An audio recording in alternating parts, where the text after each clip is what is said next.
തണ്ണിമത്തൻ കഴിച്ചതിന് പിന്നാലെ ശാരീരികാസ്വാസ്ഥ്യം അനുഭവപ്പെട്ട 2 പ്രായപൂർത്തിയാവാത്ത പെൺകുട്ടികളടക്കം ഒരു കുടുംബത്തിലെ 4 പേർ മരിച്ചു. ഭക്ഷ്യവിഷബാധയെന്ന് സംശയിക്കുന്നതായി പോലീസ് പറഞ്ഞു. മുംബൈയിലെ പൈതോണി പ്രദേശത്ത് കഴിഞ്ഞ ദിവസമാണ് സംഭവം. 40 വയസ്സുകാരനായ ഭർത്താവ്, 35-കാരിയായ ഭാര്യ, 16ഉം 13ഉം വയസ്സുള്ള 2 പെൺമക്കൾ എന്നിവരാണ് മരിച്ചത്. ഒരു കുടുംബത്തിലെ അടുത്ത ബന്ധുക്കൾ ഉൾപ്പെടെ 9 പേർ രാത്രി 10:30 ഒന്നിച്ച് ഭക്ഷണം കഴിച്ചിരുന്നു. അതിനുശേഷം ബന്ധുക്കൾ സ്വന്തം വീടുകളിലേക്ക് മടങ്ങി. തുടർന്ന് പുലർച്ചെ 1-നും 1:30-നും ഇടയിൽ മരിച്ച 4 പേരും തണ്ണിമത്തൻ കഴിച്ചതായാണ് റിപ്പോർട്ടുകൾ വ്യക്തമാക്കുന്നത്.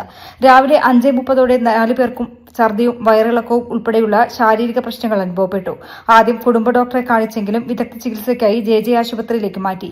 ചികിത്സയിലിരിക്കെ ഇളയ മകൾ രാവിലെ 10:15ഓടെയും ഭർത്താവ് രാത്രി 10:30ഓടെയും മരിച്ചു.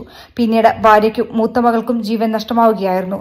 അബ്ദുള്ള തൊഗാഡിയ 40, നെസ്രീൻ തൊഗാഡിയ 35, ആയിഷ 16, സൈനബ 13 എന്നിവരാണ് മരിച്ചത്. News desk media vision.